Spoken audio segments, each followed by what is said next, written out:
नमस्कार, स्वागत आपका हमारे इस खास show we hours with Imran में।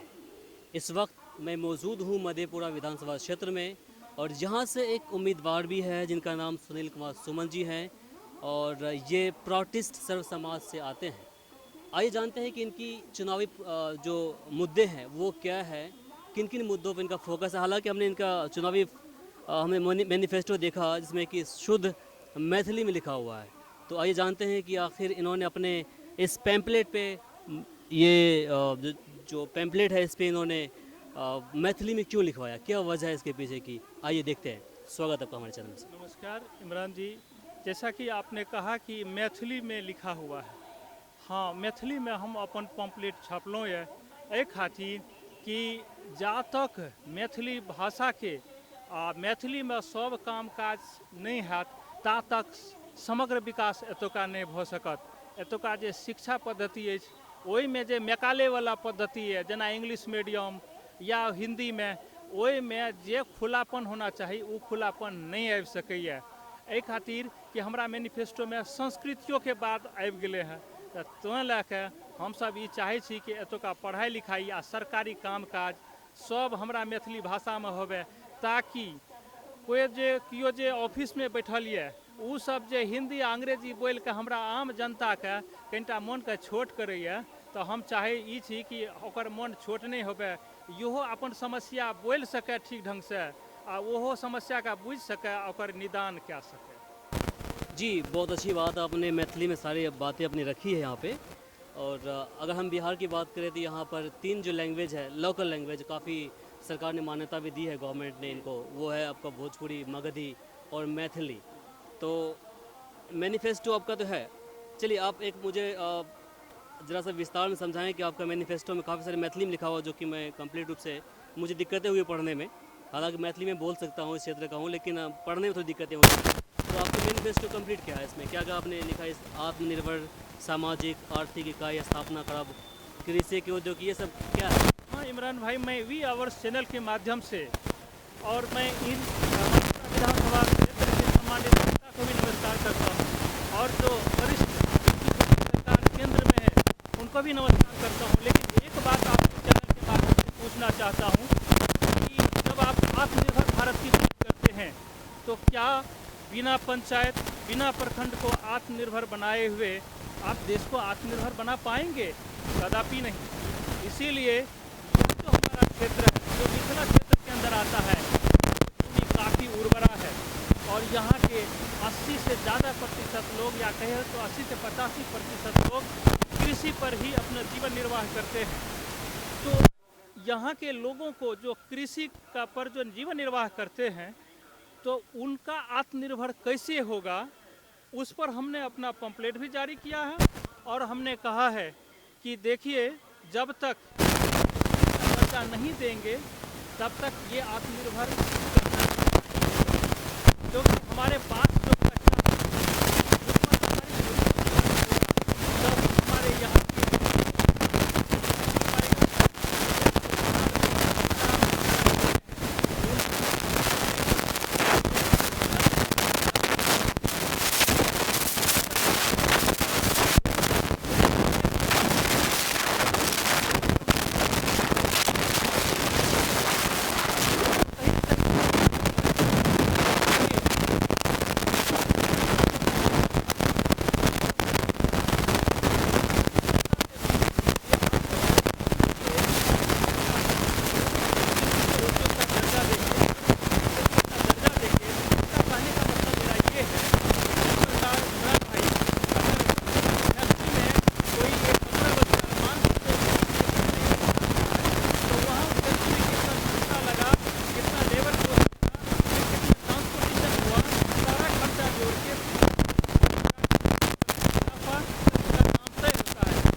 दाम तय करने का हक नहीं है।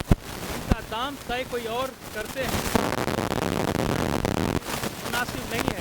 धान का रेट ले लीजिए 10 रुपये किलो, मकई 10 रुपये किलो। क्या यही 10 रुपये किलो से उनके बच्चे का विकास हो पाएगा? अच्छी शिक्षा दे पाएंगे? क्या उनको अच्छा भला कपड़े लत्ता पहन पाएंगे?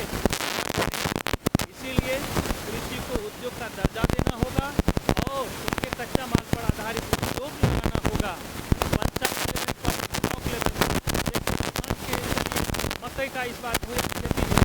पिछले बार यही सरकार या किसी माध्यम से 20 रुपये किलो हमारे किसान भाई उसको बेचे थे, 22 रुपये 23 रुपये, इस बार 10 रुपये किलो बेचने के लिए मजबूर हो गए।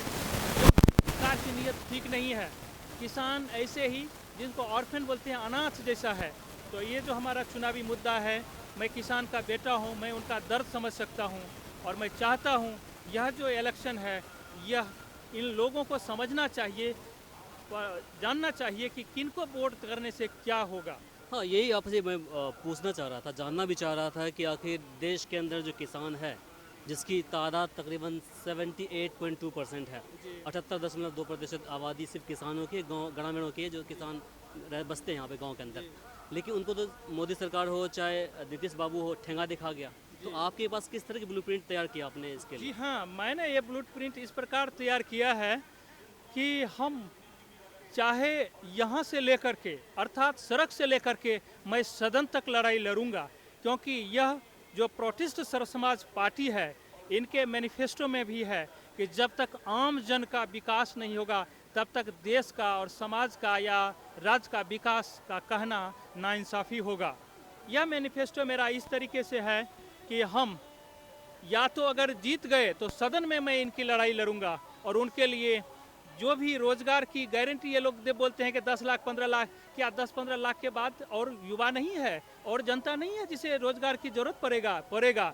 मेरा मैनिफेस्टो कहता है कि मैं 100% रोजगार दूंगा और उनका एक बहुत ही अच्छा प्लान है मेरे पास में। जैसा कि आपने कहा, तो देखिए मैंने पहले भी कहा कि हमारे यहाँ आपने कहा कि 78.2% यहाँ के लोग किसान पर मतलब खेती पर निर्भर है। तो मैं उनमें से मैं आपको कहूँगा कि 30-40% ही खेती में लगाऊंगा, बाकी के 20-25% लोग उनको उस खेती से जो हमारा प्रोडक्शन होगा उस पर आधारित उद्योग लगाऊंगा। जैसा कि मैंने अभी आपको कहा था कि मकई से जैसे कॉर्न फ्लैग बनता है, जैसे मकई से आपको दालबुट बनता है, या मकई से जो पशु आहार बनता है, तो इन सब का फैक्ट्री लगाएंगे, इनका जाल बिछाएंगे। हमारे यहाँ आलू होता है, आलू पर हम चिप्स बनाएंगे। आपको मालूम होगा इमरान साहब कि जो आलू 10 रुपये किलो हमारे किसान बेचते हैं, यही उल्टा पुल्टा के आज 50 रुपये किलो वो बीज खरीद रहे हैं। कहाँ है ये सरकार? तो इसीलिए हमारे मन में एक बहुत बड़ा दर्द है। अगर हम अपने एरिया में ही एक बिस्कोमान बनाएंगे, जितना बड़ा एक क्षेत्र होगा, और उसी में हम अपना आलू का भंडारण करेंगे, वहाँ भी बीज हो सकता है या उनका प्रोसेस करके जो भी होगा वो करेंगे। साथ ही साथ इस आलू से जो चिप्स हिंदुस्तान लीवर लिमिटेड बनाता है, जो कि एक पूंजीवादी व्यवस्था से चलता है, वो उसको मैं चाहता हूँ कि यह किसानों की व्यवस्था से चले। उनके शेयर होल्डर किसान होंगे, तो आप खुद समझ सकते हैं कि वह खुद उनका आर्थिक स्थिति ज़्यादा हो जाएगा, आर्थिक स्थिति सुधर जाएगा। अर्थात हमारी पार्टी नैतिकवान नेतृत्व और आर्थिक आज़ादी की स्थापना करेगा। आपके सामने में काफ़ी बड़े बड़े महारथी है पॉलिटिक्स का यहाँ पे, जैसे कि आप पप्पू यादव लीजिए, चंद्रशेखर जी हैं, सबके सब बड़े हैं आपके सामने में। कितनी बड़ी चैलेंज आपके लिए? मेरे लिए तो यह बहुत ही छोटा चैलेंज है, क्योंकि वो लोग केवल पद के लिए लड़ाई लड़ते हैं और मैं काम के लिए लड़ाई लड़ूंगा। ये जो हमारे देख रहे हैं साथी बंधु भाई, ये लोगों का एक विश्वास जगह है कि नहीं, सुनील जी पहले भारतीय वायुसेना में था, उन्होंने एक डिसिप्लिन्ड होकर करके अपना अलग जगाया, देश का सेवा किया। आज समाज नीति को लेकर आया हूँ, मुझे उनकी राजनीति नहीं करनी है।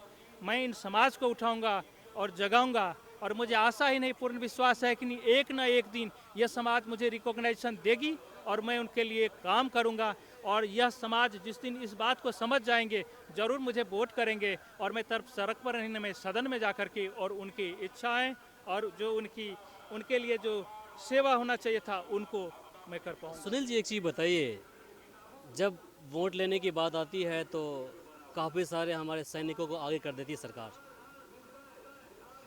वोट लेने की बात होती है तो सैनिकों को आगे करके वोट लेती है, लेकिन उसी सैनिक को जब वो चाहते हैं कि हम पॉलिटिक्स में आएँ तो कोई वैल्यू उसकी नहीं है। जी हाँ, ये उनकी वैल्यू है, लेकिन ये जो तमक दमक देखते हैं, मुझे सुनने में आया है कि कुछ पार्टी जिनका नाम लिए जो लोग हैं, जो लोग हमारे साथ कंटेस्ट कर रहे हैं, वो एक एलईडी लाइट लेकर के आएगा और हमारे युवा को सही शिक्षा नहीं मिला है जिससे कि वह सही और गलत को पहचान पाए। उनकी विवेक और बुद्धि पर वो ऐसा प्रभाव डाल करके उनको अपने पीछे कर लेते हैं और उस चमक दमक में बहला फुसला कर करके और अपने फेवर में करके वोट ले लेते हैं। लेकिन मैं गांव में जा रहा हूं, मैं बूढ़ों से मिल रहा हूं, बुजुर्गों से मिल रहा हूं, मैं महिलाओं से मिल रहा हूं। वो लोग जब अपनी दर्द बताते हैं तब मुझे उन लोगों पर बड़ा तरस आता है कि काश अगर वो लोग ऐसा किए होते तो आज भारत की ये दुर्दशा नहीं होती। जो आज आज़ादी को इतना 30 साल हो गए, क्या एक बात बताइए, अभी तक हम लोग आत्मनिर्भर क्यों नहीं हो पाए? क्योंकि इनके व्यवस्था में दोष है, खामियां हैं और उसी व्यवस्था परिवर्तन को लेकर मैं चला हूं और ज़रूर मैं इस चीज़ को पूरा कर पाऊंगा।